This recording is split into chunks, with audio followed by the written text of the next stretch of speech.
جو ہمارے حکمران جن سے ڈرتے ہیں، ہم انگلش میں بیان دے کے ان کو واضح پیغام دینا چاہتے ہیں کہ ہم آپ سے نہیں ڈرتے، اور یہ پیغام دیا ان لوگوں کو کہ آپ جس شخص کو مل رہے ہو، جس ملک کے وزیر اعظم کو مل رہے ہو، اس ملک کی جو عوام ہے وہ اس وزیر اعظم کے لیے کیا خیالات رکھتی ہے۔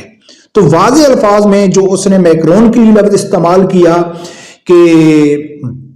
خنزیر کا، وہ ڈائریکٹ پڑھیں گے کہ پاکستان کا ایک عالم دین، ایک سیاسی جماعت کا لیڈر، ایک نوجوان ابھرتا ہوا خون، وہ کس طرح ہم سے نفرت کرتا ہے اور کس طرح وہ یعنی کہ ہم کو وہ مخاطب کرتا ہے۔ تو اس سے یہ بات واضح ہے کہ حافظ سعد حسین رضوی صاحب نے واضح پیغام دے دیا کہ ہم کسی صورت میں بھی گستاخوں سے کمپرومائز کرنے والے نہیں ہیں۔ اس کا نتیجہ جو بھی نکلتا ہے، کوئی بھی آتا ہے، ہمیں کوئی فرق نہیں پڑتا ہے۔ ہمیں مغرب کی غلامی کسی صورت میں قبول نہیں ہے۔ ہم کوئی ایسے یعنی کہ ایک سیاسی بیان دے کے یا یعنی کہ ایک نرم رویہ رکھ کے کہ یار مغرب ناراض نہ ہو جائے گا، یا ہم کوئی ایسا بیان دیں کہ جس سے مغرب ہمارے لیے تھوڑا نرم گوشہ رکھے، نہیں، واضح پیغام اس نے دے دیا، انگلش میں دے دیا کہ بھئی آپ سن لو ہمارے دل میں آپ کی کتنی عزت ہے۔ یہ ناظرین جب ٹویٹ کیا تو کسی کو بھی تکلیف نہیں ہوئی، تکلیف ہوئی پی ٹی آئی کا ایک صحافی ہے۔ پی ٹی آئی کو صحافی تو نہیں کہہ سکتے، یوٹیوبر کہہ سکتے ہیں، لیکن بڑا مشہور ہے، میں نام نہیں لینا چاہتا ہوں۔ اس نے نیچے لکھا ہے کہ ہمیں سعد رضوی کے احتجاج کا انتظار ہے کہ میں نے کوریج کرنی ہے۔ یعنی کہ پی ٹی آئی والے اکثر تحریک لبیک کے اوپر یہ اعتراض کرتے ہیں کہ بھائی جب شہباز شریف میکرون سے مل رہا ہے تو اب روڈوں پہ کیوں نہیں نکلتے؟ عمران خان کے وقت تو نکلے تھے، اب کیوں نہیں نکل رہے؟ تو سیدھی بات ہے کہ اس کا جو جواب تحریک لبیک والوں کے پاس کوئی ٹھوس جواب نہیں ہے کہ وہ ان کو دیں، لیکن میں آپ لوگوں کے سامنے اس کا جواب رکھتا ہوں۔ میں ذاتی طور پر سمجھتا ہوں، مجھے نہیں معلوم کہ تحریک لبیک کی مین قیادت کیا سوچتی ہے، لیکن میں ذاتی طور پہ سمجھتا ہوں کہ تحریک لبیک اس وقت کیوں نکلی تھی اور اب وہ کیوں نہیں نکل رہی۔ سب سے پہلے تو جواب دیتے ہیں کہ پی ٹی آئی کی جو اعتراض کرتے ہیں نا کہ بھئی اس وقت تو تحریک لبیک والے نکلے تھے فرانس کے لیے، اب بھی فرانس کا مسئلہ ہے، تو اب وہ کیوں نہیں نکل رہے؟ تو پہلے تو ان کو اپنی زبان میں جواب دیا جائے نا کہ 2014 میں تو عمران خان 4 سیٹوں کے لیے نکلا تھا، 126 دن، اب میں کیا الفاظ استعمال کروں، آپ کی نوجوان بہنوں کو، بیٹیوں کو وہ ڈی چوک میں نچاتا رہا 4 حلقوں کے لیے۔ اب تو آپ کا دعویٰ ہے کہ آپ کی پوری سیٹیں نون لیگ لے گئی ہے، آپ کی تو حکومت تھی، آپ تو اپنی کتنی سیٹوں کا دعویٰ کر رہے ہیں، کوئی 100 سے زیادہ آپ کہہ رہے ہیں کہ ہم جیتے ہوئے تھے اور وہ ہم سے یہ پورا الیکشن لے گئے، تو اب 126 دن کا دھرنا آپ کیوں نہیں دیتے؟ 26 دن کا ہی دے دو، 1 دن کے لیے کا دھرنا دے دو، کیوں اس وقت تو آپ نے 126 دن کا دھرنا دے دیا۔ ناظرین اصل وجہ میں آپ لوگوں کو بتاتا ہوں کہ چاہے آسیہ ملونہ کا وقت تھا یا فرانسیسی سفیر کا وقت تھا، اس وقت یہ تازہ واقعہ ہوا تھا، تحریک لبیک نکلی تھی اور اس کو نکلنا چاہیے تھا۔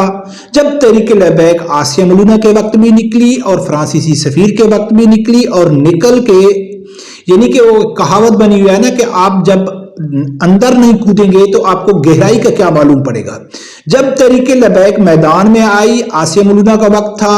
یا فرانسیسی سفیر کا وقت تھا، تو تحریک لبیک کو اندازہ ہو گیا ہے کہ ہم پاکستانی حکمرانوں کو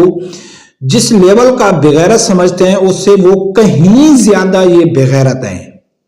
یعنی کہ یہ مغرب کو خوش کرنے کے لیے، اپنے آقاؤں کو خوش کرنے کے لیے، گستاخوں کو خوش کرنے کے لیے یہ کسی حد تک بھی جا سکتے ہیں۔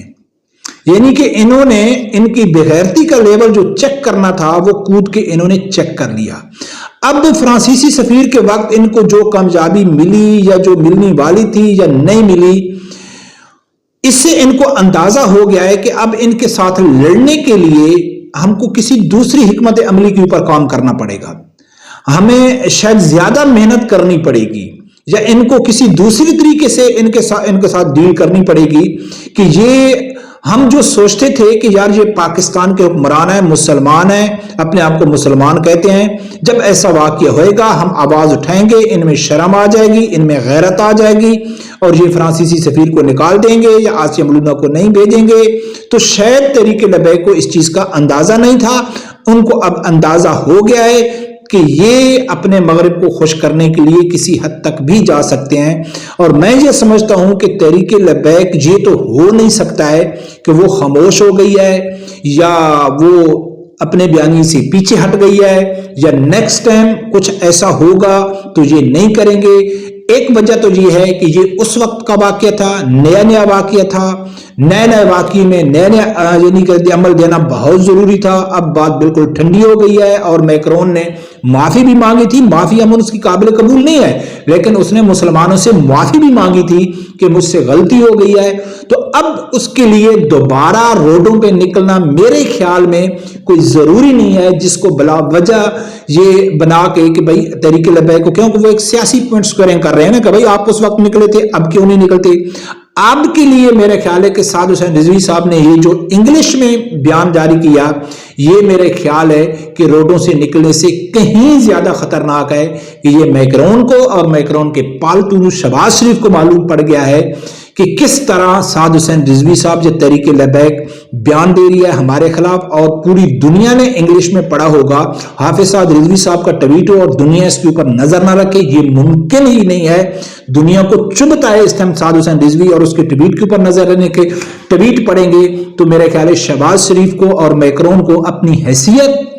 اپنی اوقات یاد آ جائے گی کہ خاص کر میکرون تو چھوڑو، وہ تو کافر ہو گیا، اس کو تو کیا فرق پڑتا ہے، لیکن شہباز شریف کو معلوم پڑ جائے گا کہ پوری دنیا کے مسلمان پڑھیں گے، پوری دنیا کے مسلمان دیکھیں گے کہ شہباز شریف ایک گستاخ کو مل رہا ہے، اور اس کا پاکستان کا سب سے بڑا مذہبی سیاسی لیڈر، نوجوان لیڈر، اس کے طرف کس طرح اس کو دیکھ رہا ہے اور کس طرح اس کو یہ جواب دے رہا ہے اور اس کو غیرت دلانے کی کوشش کر رہا ہے۔ پر کب دیکھ تو ناظرین اس کا کیا رد عمل آتا ہے، لیکن سعد حسین رضوی صاحب نے انگلش میں اردو میں ٹویٹ کر کے پوری دنیا کو بتا دیا ہے کہ ہم کسی صورت میں بھی گستاخوں کے ساتھ کوئی کمپرومائز یا کوئی نرم رویہ یا لچک دکھانے کے موڈ میں نہیں ہے۔ موڈ تو بلکہ ہم یہ کہہ سکتے ہیں کہ کسی صورت میں ہم لچک نہیں دکھائیں گے۔ موڈ تو بن جاتا ہے، کبھی بن جاتا ہے، کبھی نہیں بن جاتا ہے، یعنی کہ ہم اس کے اوپر کسی صورت کمپرومائز کرنے کے لیے تیار نہیں ہے۔ رب پروردگار سے یہی دعا ہے اللہ تعالیٰ میرے سمجھدار آدمی کو حق سچ سننے کی اور اس کے ساتھ کھڑے ہونے کی توفیق عطا فرمائے۔ اللہ حافظ۔